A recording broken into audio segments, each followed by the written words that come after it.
જય સ્વામિનારાયણ. આજે આપણે પ્રકરણ સ્વાધ્યાય 1 જોઈશું. તેમાં પહેલો દાખલો છે આપણો કે નીચે પૈકી 4 ગણોમાંથી કોણ કોનો ઉપગણ છે તે નક્કી કરો.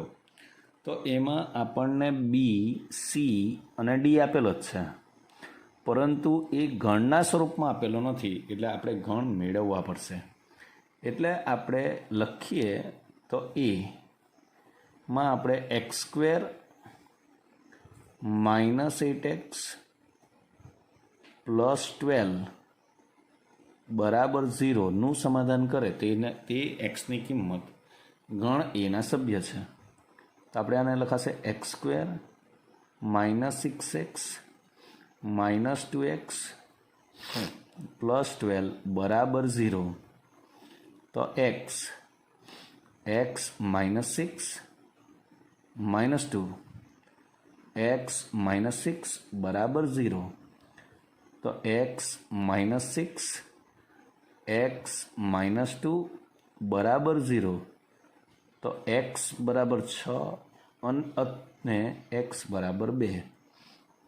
તો હવે લખીએ તો ગણ એ બરાબર 2 6, ગણ બી બરાબર 2 4 6, ગણ સી બરાબર 2 4 6 8 ...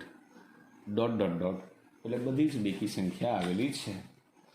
હવે આગળ જોઈએ તો ગણ ડી માં એક જ સભ્ય આવેલો છે અને તે છે 6. હવે આપણે નક્કી કરવાનું છે તો એના બધા જ સભ્યો બીમાં આવેલા છે, 2 આવેલો છે, 6 પણ આવેલો છે, એટલે એ બીનો ઉપગણ છે. તેવી જ રીતે એના બધા સભ્યો સીમાં આવેલા છે, તો 2 અને 6 આવેલા છે, એટલે એ સીનો ઉપગણ છે. પરંતુ એના બધા સભ્યો ડીમાં આવેલા નથી, એટલે એ લખતા નથી. હવે આગળ બીના બધા સભ્યો એમાં આવેલા છે? ના. બીના બધા સભ્યો સીમાં આવેલા છે? હા. તો બી ઉપગણ છે સી. બીના બધા સભ્યો ડીમાં આવેલા છે? ના. હવે આગળ સીના કોઈ સભ્ય બીજામાં આવેલા છે? સી સૌથી મોટો છે, એટલે કોઈ પણ ગણમાં એના બધા સભ્ય આવેલા નથી. તો હવે આપણે ડીમાં જવા પડે. તો ડીનો બધા સભ્યો એમાં આવેલા છે? હા. તો ડી ઉપગણ છે એ, ડી ઉપગણ છે બી અને ડી ઉપગણ છે સી. એટલે ડી એ બી અને સી 3 ગણનો ઉપગણ છે. હવે દાખલો નંબર 2. દાખલા નંબર 2માં એમ કહેલું છે, નીચેના પૈકી કયું વિધાન સત્ય છે અને અસત્ય છે. સત્ય છે કે અસત્ય છે તે નક્કી કરવાનું, એટલે કયું ખોટું છે અને કયું ખરું છે. હવે પહેલાં એમાં આવેલું છે કે એક્સ એ ગણ એનો સભ્ય છે. ગણ એ ગણ બીનો સભ્ય છે. તો એવું જરૂરી છે કે એક્સ એ બીનો સભ્ય થાય જ એવું જરૂરી છે કે નથી, તે ચેક કરવાનું છે. તો આપણે એમ લઈએ કે ગણ એ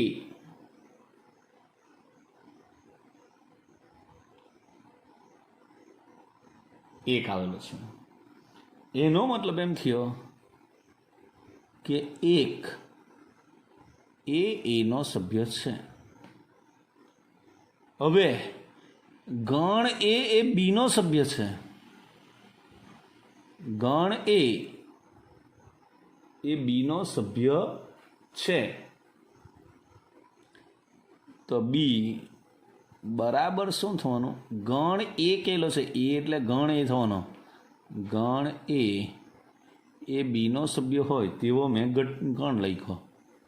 તા દીકરા થાય. તો એક્સ એ બીનો સભ્ય થાય. એક્સ એટલે કે 1.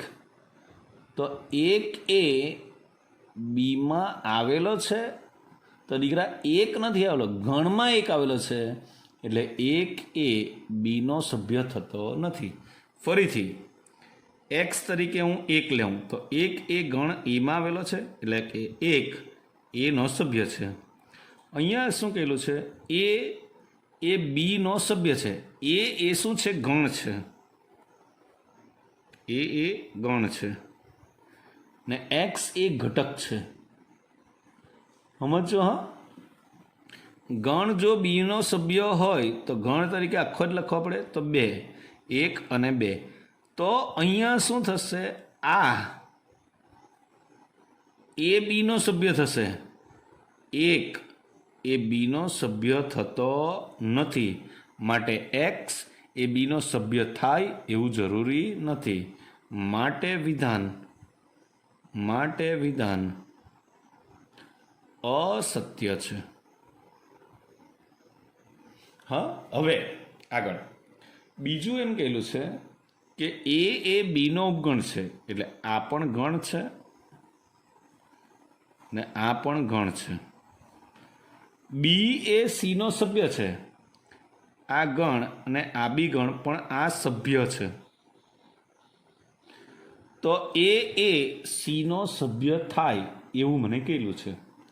તો આપણે જોઈ લઈએ.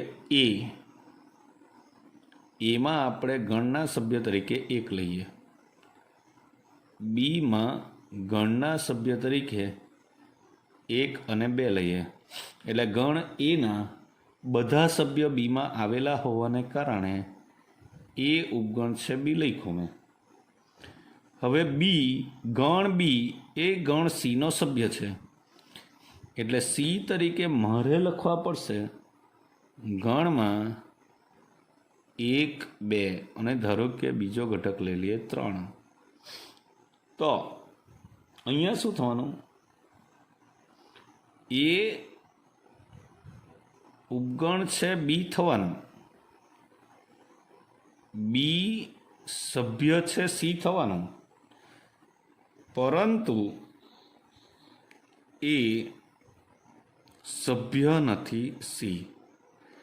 કારણ કે એ સભ્ય નથી સી, કારણ કે ગણમાં 1 એ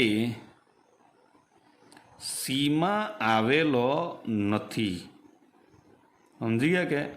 એટલે કે ગણમાં 1 એટલે ગણ તરીકે 1 આપેલો હતો ને તો જ એ સભ્ય થતે. માટે આ વિધાન પણ કેવું છે? વિધાન અસત્ય છે. વિધાન કેવું છે? અસત્ય છે. હવે આપણે ત્રીજું જોવાનું છે. હવે આપણે ત્રીજું જોઈએ તો એ બીનો ઉપગણ છે. અહીંયા શું કહેલું છે? એ બીનો ઉપગણ છે, બી એ સીનો ઉપગણ છે. તો એ સીનો ઉપગણ થાય. હવે જો ધારો કે એમ કહું કે એક્સ કોઈ ઘટક છે, એમાં આવેલો છે, અને અહીંયા એમ કહેલું છે કે જો એ બીનો ઉપગણ છે, એટલે એ બીનો ઉપગણ છે, એનો મતલબ શું થયું? એક્સ એ બીનો સભ્ય થશે. પછી કહેલું અને બી એ સીનો ઉપગણ છે, એનો મતલબ એમ થયો એક્સ એ સીનો સભ્ય થશે. તો અહીંયા એમ લખાય એ ઉપગણ છે બી અને બી ઉપગણ છે સી.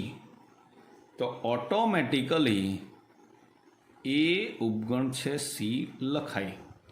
દાખલા તરીકે એ બરાબર 1 લેવું, બી બરાબર 1, 2 લીધું અને સી બરાબર ધારો કે એ બરાબર 1 લીધું, બી બરાબર 1 અને 2 લીધું અને સી બરાબર 1, 2, 3 લીધું. તો અહીંયા શું થવાનું? એ બીનો ઉપગણ છે, બી એ સીનો ઉપગણ છે, તો એ સીનો ઉપગણ થાય. માટે વિધાન કેવું છે? વિધાન સત્ય છે. કેવું છે? સત્ય છે. હવે ચોથો દાખલો એમ કહેલો છે કે એ બીનો ઉપગણ નથી, બી એ સીનો ઉપગણ નથી, તો સી એ સીનો ઉપગણ ન થાય એ સત્ય છે કે અસત્ય? તો આપણે ઉદાહરણ તરીકે લઈ લઈએ. એ બરાબર 1 2, બી બરાબર 2 3 અને સી બરાબર 1 2 5. અહીંયા જોઈએ તો એ બીનો ઉપગણ નથી. અહીંયા જોઈએ તો બી એ સીનો ઉપગણ નથી. પરંતુ ઉદાહરણ તો એમ કહે છે કે એ સીનો ઉપગણ થાય, ને અહીંયા શું કહેલું છે? ઉપગણ થતો નથી. તો આપણું વિધાન કેવું થશે? વિધાન અસત્ય થશે. કેવું છે? અસત્ય છે. હવે પાંચમો દાખલો. પાંચમા દાખલામાં એમ કહેલું કે એક્સ એ એનો સભ્ય છે ને એ બીનો ઉપગણ નથી, તો એક્સ એ બીનો સભ્ય ન હોય એમ કહેલું છે. તો ફરીથી ગણ એના સભ્ય આપણે લખીએ 1 અને 2, બીના લખીએ તો 2 3 4 5. તો એમ કહે છે કે એક્સ એ બીનો સભ્ય છે. તો દીકરા અહીંયા તો ઓલરેડી જ કહેલું છે કે એક્સ એ એનો સભ્ય છે. માટે અહીંયા શું થવાનું? એક્સ એ એનો સભ્ય છે પણ એ બીનો ઉપગણ નથી એમ કહેલું જ છે. એક્સ એ એનો સભ્ય છે એમ કહેલું છે, પણ એ બીનો ઉપગણ નથી. અહીંયા એમ કહેલું છે કે એક્સ એનો સભ્ય છે, એટલે 1 અને 2 એના સભ્ય છે. એ બીનો ઉપગણ નથી, મતલબ કે 2 3 4 5 1 નથી, એટલે એ બીનો ઉપગણ નથી. અહીંયા એમ કે 1 એનો સભ્ય છે અને એ બીનો ઉપગણ નથી એમ આપેલું જ છે. માટે 1 બીનો સભ્ય હોય જ એવું જરૂરી નથી. માટે 1 બીનો સભ્ય નથી. માટે વિધાન કેવું થશે? અસત્ય. દાખલા ગોળ છે. છઠ્ઠું એમ કહે એ બીનો ઉપગણ છે અને એક્સ એ બીનો સભ્ય નથી, તો એક્સ એનો સભ્ય થાય નથી એવું મારે લખવાનું. જો એ બીનો ઉપગણ છે એટલે એના બધા જ સભ્યો બીમાં આવેલા છે, માટે એના બધા જ સભ્યો બીના આવેલા છે. એટલે કે જો ધારો કે એક્સ એ ગણ એમાં આવેલો હોય, જો એક્સ એ ગણ એમાં આવેલો હોય તો એક્સ બીમાં પણ આવેલો જ હશે, કારણ કે એ બીનો ઉપગણ છે. પરંતુ જો એક્સ બીમાં ન આવેલો હોય તો એમાં ન જ આવેલો હોય, કારણ કે એ બીનો ઉપગણ છે. માટે આ વિધાન સત્ય છે. આવી રીતે આપણે 2ના 1 2 3 4 5 6. ત્રીજો દાખલો એમ કહેલો છે કે એ યોગ બી બરાબર એ યોગ સી અને એ છેદ બી બરાબર એ છેદ સી હોય તો બી બરાબર સી એમ સાબિત કરો. તો પહેલાં આપણે શું લઈએ? પહેલાં આપણે લઈ લઈએ કે એ યોગ બી બરાબર એ યોગ સી. આ બંને સાથે જો સી અથવા તો બી, પહેલા બી લઈ લઈએ, એ યોગ બી, એ યોગ સી, આ બંનેનો જો ધારો કે છેદગણ મેં બી સાથે લઉં, કોની સાથે લઉં? બી સાથે, તો વિભાજનના નિયમ પ્રમાણે શું લખાય? તો આ બાજુ એમ લખાશે કે એ છેદ બી અને સી છેદ બી, પણ અહીંયા વચ્ચે કયું ચિહ્ન આવશે? યોગ. એ છેદ બી યોગ સી છેદ બી. હવે આ લેફ્ટ હેન્ડ સાઈડનું છે ને, તેને સમજવા માટે મારે વેન ડાયાગ્રામ દોરવા પડશે. તો વેન ડાયાગ્રામ દોરું તો અહીંયા જો ધારો કે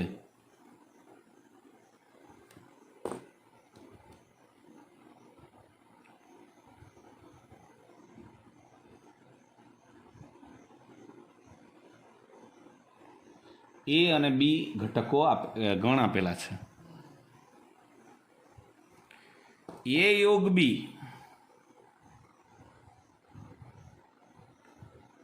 એટલે આખું થવાનું છે. તેનો છેદ મારે બી સાથે લેવાનો છે. તેનો છેદ મારે બી સાથે લેવાનો હોય તો અહીંયા તમને બંને મળતું હોય તો એ જવાબ શું આવશે? બી. ફરીથી મેં બોલતો છે એ યોગ બી એટલે બધું આવવાનું. તો ફાઇનલ તમારો જવાબ કેટલો આવવાનો? બી. તો એનો છેદગણ તરીકે તમને શું મળશે? અહીંયા તેના છેદગણ તરીકે તમને, તો બંનેના છેદગણ તમને આ એરિયા મળે છે, આ એરિયા મળે છે. એટલે આ એરિયા તમારો શું થશે? બી થશે. એટલે અહીંયા તમારો જવાબ બી થશે. તો અહીંયા માંથી એમ લખાય કે એ છેદ બી યોગ બી છેદ સી બરાબર બી. એને મેં પરિણામ નંબર 1 આપી દઉં. તેવી જ રીતે પાછું લઈ લઉં, એ યોગ બી બરાબર એ યોગ બી બરાબર એ યોગ સી. હા, એ યોગ બી બરાબર એ યોગ સી. હવે એની સાથે જો મેં સીનો છેદગણ લઉં, એ યોગ બી છેદ સી બરાબર એ યોગ સી છેદ સી. તો અહીંયા વિભાજનનો નિયમ વાપરું તો એ છેદ સી યોગ બી છેદ સી બરાબર, અહીંયા પાછો આપણે વેન ડાયાગ્રામ દોરવા પડશે. તો વેન ડાયાગ્રામ દોરું તો એ અને સી, એ અને સી, એ યોગ સી એટલે આ દીકરા થવાનું, છેદ સી એટલે આ થઈ ગયું દીકરા. તો તમારો જવાબ આવ્યો તે આટલો આવવાનો અને એને કહેવાશે જવાબ સી. ઓકે. પરંતુ આપણને ખબર છે, પરંતુ એ છેદ બી બરાબર એ છેદ સી આપેલું જ છે. એટલે મેં આ એ છેદ સીની જગ્યાએ એ છેદ બી લખી દઉં. એટલે એ છેદ બી યોગ બી છેદ સી બરાબર સી થઈ ગયું. તો પરિણામ આને આપી દઉં 2. આનો ઉપયોગ મેં ક્યાં કર્યો? અહીંયા કર્યો. હા, માટે પરિણામ 1 અને 2 પરથી બી બરાબર સી સાબિત થાય છે. હવે તમારે ચોથા દાખલામાં એવું છે કે આ ચારે ચાર શું સમકક્ષ છે? એમ પૂછેલું છે. જો આ હોય તો આ શું, આ હોય તો આ શું, ને આ હોય તો આ શું, બધી શરત સાબિત થાય છે. તો અહીંયા એમ છે દીકરા કે પહેલું એ ઉપગણ છે બી, એ ઉપગણ છે બી, એટલે આપણે જો સમજીએ કે સપોઝ એ બરાબર 1, 2 અને 3 અને બી બરાબર જો 1, 2, 3 અને 4 માટે એ બીનો ઉપગણ છે. તો આના પરથી મેં એ માઇનસ બી લખું તો એ માઇનસ બી બરાબર 1, 2, 3 માઇનસ 1, 2, 3, 4. જો આપણે આમાંથી એ માઇનસ બી મેળવીએ તો 1, 1 કેન્સલ, 2, 2 કેન્સલ, 3, 3 કેન્સલ, એટલે આનો જવાબ કેવો આવશે? ખાલી ગણ. પણ કેવું છે, જો એ બીનો ઉપગણ હોય તો એ માઇનસ બી બરાબર 5 થાય. તેવી જ રીતે એ યોગ બી, એ યોગ બી એટલે 1, 2, 3 યોગ બી એટલે 1, 2, 3 અને 4. તો યોગ એટલે બંનેમાંથી કોઈ પણ એકમાં હોય તેવું. એટલે પહેલાં એના બધા સભ્યો લખી કાઢ્યા. 1 આવી ગયો છે, 2 આવી ગયો છે, 3 આવી ગયો છે, એટલે બીના બાકીનો સભ્ય બી લખી દેવાનો. પણ 1, 2, 3, 4 એટલે તો શું થાય? બી. એનો મતલબ એમ થયો કે એ યોગ બી બરાબર બી સાબિત થશે. હવે આપણે આગળ જોવાનું છે એ છેદ બી. તો એ છેદ બી બરાબર 1, 2, 3 છેદ બી એટલે કે 1, 2, 3. તો એ છેદ બીમાં બંનેમાં હોય તેવા સામાન્ય સભ્યો તો 1 છે, 2 છે, 3 છે. તો એ છેદ બી બરાબર 1, 2 અને 3. પરંતુ 1, 2, 3 એટલે તો શું છે? એ. એટલે એ છેદ બી બરાબર એ. પરંતુ ક્યારે? જ્યારે એ ઉપગણ છે બી હોય ત્યારે 3 3 સત્ય ઠરે છે. આમ આપણો થયો એ ચોથો દાખલો. હવે પાંચમો. અહીંયા એમ કહેલું છે કે જો એ બીનો ઉપગણ હોય તો પહેલાં લખી દઈએ એના ગણના સભ્યો. તો એ ગણના સભ્ય 1, 2, 3. બીના સભ્ય લખીએ 1, 2, 3 અને 4. તો મારા માટે શું થઈ ગયું? એ બીનો ઉપગણ છે એટલું જ આપેલું છે. પણ સીનો ઉપગણ છે કે નથી એવું કંઈ આપેલું નથી. તો સી તરીકે મેં ધારો કે લઈ લઉં 2, 3, 5, 7. તો હવે મેં પહેલાં સી માઇનસ બી શોધું. તો સી માઇનસ બી બરાબર 2, 3, 5, 7 માઇનસ બી એટલે 1, 2, 3, 4. સી માઇનસ બી શોધવું હોય તો 2 આવેલો છે, 3 આવેલો છે. તો આ જવાબ થશે 5 અને 7. હવે સી માઇનસ એ શોધવાનું છે. તો સી માઇનસ એ શોધવાનું હોય ત્યારે સી એટલે 2, 3, 5, 7 અને એ એટલે 1, 2, 3. તો અહીંયા બી આપણે 2, 2, 3, 3 થાય છે. તો જવાબ આવશે 5 અને 7. તો આના પરથી આપણાથી લખી શકાય કે C minus B A C minus એ નો ઉપગણ થાય, કારણ કે પોતે એ પોતાનો ઉપગણ છે જ.